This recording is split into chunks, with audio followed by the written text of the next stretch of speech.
বিএনপির সঙ্গে তো প্রতারণা করা হয়েছে। এই আলী রিয়াজ মনির হায়দার এত প্রতারণা করছে বিএনপির সঙ্গে।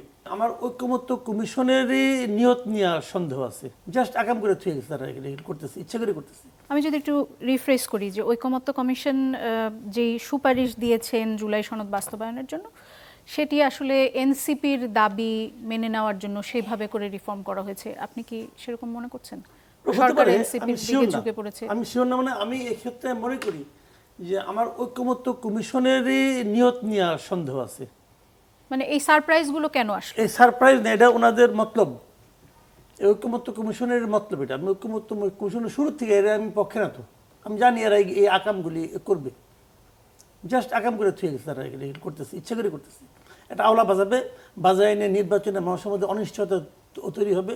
এবং মানে এটা কেন যে এটা করলো, তারা এটা করলো মানে কি, তারা এটা করবে আমি মোটামুটি জানতাম। এই ধরনের কী করবে আমি জানতাম না, বাট এরা যে ভালো কিছু করবে না এটা আমার ধারণা ছিল।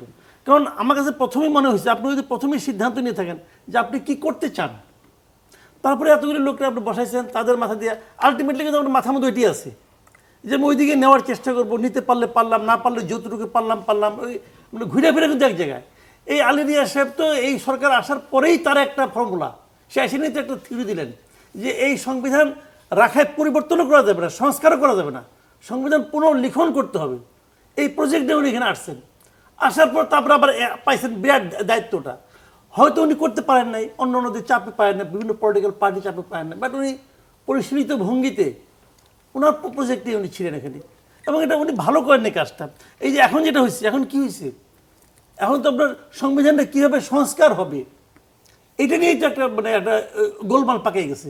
দেখেন একটা জিনিস আমি বলি, যে সংবিধান সংস্কার যে পরিষদটা করবে আর কি, যারা যারা ইলেক্টেড হয়ে এমপি হয়ে আসবে, যে যারা হয়ে আসবে, তারা এই আদেশের মাধ্যমে এই যে সনদের এটাকে পূরণ করবে, বাস্তবায়ন করবে, এবং এর বাইরে তারা কিছু করতে পারবে না। ওখানে কিন্তু বলে দেওয়া হয়েছে ইয়েতে, এর বাইরে তাদের কোনো এখতিয়ার নেই কিছু করার। কেন? তাহলে ওই লোকগুলি সারা দেশের প্রতিনিধি, ওরা তবে সারা দেশের প্রতিনিধি। আর আপনার এখানে কি 30টা দল তো 30টা রে ভাই, 52 দলের মধ্যে 30টা দল আপনার। এই দলে এরা এদের আপনি কী বুঝাচ্ছেন, কী বুঝছে, এরা বললে হয়ে গেল। সারা দেশের মানুষের কোনো সে নাই, সারা দেশের থেকে যারা নাকি নির্বাচিত হয়ে আসবে 300 জন, তাদের কোনো সে থাকবে না। আপনি যা করছেন এর বাইরে তারা কিছুই করতে পারবে না। কেন? আপনি কে? তাকে তো আমি মানি না, অন্য তো আমার আলাপ বাদ দেন। কারণ আমি তার দেশপ্রেম নেওয়ার সন্দেহ আছে। যে লোক অন্যকে দেশের নাগরিকত্ব নেয়, সে লোক দেশপ্রেমের প্রতিযোগিতায় আমার সঙ্গে হাঁটবে। ও কথা ভাই পরিষ্কার। তার আরেক দেশের নাগরিকত্ব নেওয়া লাগে কেন?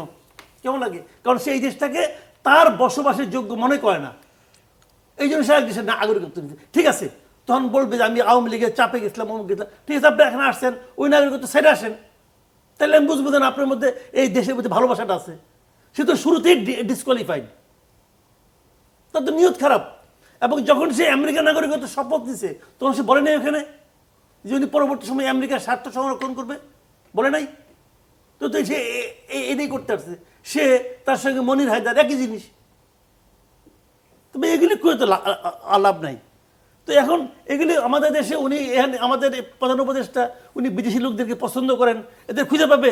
মনির হায়দার এখন কই? বলবে যে উনি আবার আসবে, গেছে তোরে ভাই। তো এইগুলি কি বলবেন আপনি? বিবিসি বাংলা একটি প্রতিবেদন প্রকাশ হয়েছে, আপনি দেখেছেন নিশ্চয়ই। এটা শিরোনাম হচ্ছে ঐকমত্য কমিশনের সুপারিশ নিয়ে বিএনপি কি কিছুটা বেকায়দায় পড়েছে। আপনি কি মনে করেন যে বিএনপি এখন বেকায়দায় পড়েছে? বিএনপি সাময়িকভাবে বেকায়দায় পড়েছে।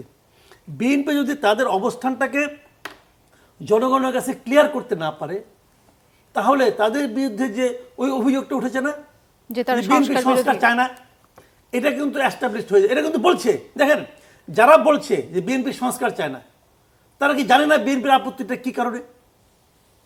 তারা তো জানে। তারা কি ওই কথাটা বলে না তো। বিএনপির সঙ্গে তো প্রতারণা করা হয়েছে। এই আলী রিয়াজ মনির হায়দার এত প্রতারণা করছে বিএনপির সঙ্গে। বিএনপি এইভাবে যেটা আসা উচিত ছিল না। আপনার নোট অফ ডিসেন্ট করে থাকবে না কেন? কিন্তু বিএনপির সব নোট অফ ডিসেন্ট কি যৌক্তিক ছিল জনাব মাসুদ কামাল? যৌক্তিক তো আমার ব্যাপার না, তো এটা তো আমি দেখবো না, আপনি দেখবেন না। যৌক্তিক কিনা বই গণভোটে পাবলিক দেখবে। কিন্তু সে তো এটা বলেছে। যেমন আপনি এখানে 3 জন আলাপ করতেছি, ধরা যাক। এখন ধরেন আমি খুবই অযৌক্তিক কিছু কথা বললাম, যখন এটা অনিয়ার করবেন আমারটা বাদ দিয়ে দিবেন, তত বাদ দিবেন না। এমনকি বেশিরভাগ হিসাবটা এটা। সমর্থনও করতে পারে আপনাকে। আমার যদি আপনি বাদ দিয়ে দেন তাহলে তো এই আপনার প্রোগ্রামটা পূর্ণাঙ্গ রূপ পারে না, এটা খণ্ডিত হয়ে গেল, বিকলাঙ্গ হয়ে গেল। তো এটা তো আপনি করতে পারেন না। লোকে আমারটা দেখে আমার অযৌক্তিক কথা সেটা আমার গালাগালি করবে, ওইটাই আমার প্রাপ্য। তা আপনি আমার প্রাপ্য থেকে আমাকে বঞ্চিত কেন করবেন? এত সুন্দর গালি আমার তো শুনতে ইচ্ছে হইতে পারে। তো এরকম বিএনপির যদি অযৌক্তিক হয়, হবে অযৌক্তিক, না, এখানে পাবলিক বিএনপির গালাগালি করবে, কিন্তু আপনি রাখবেন না কেন?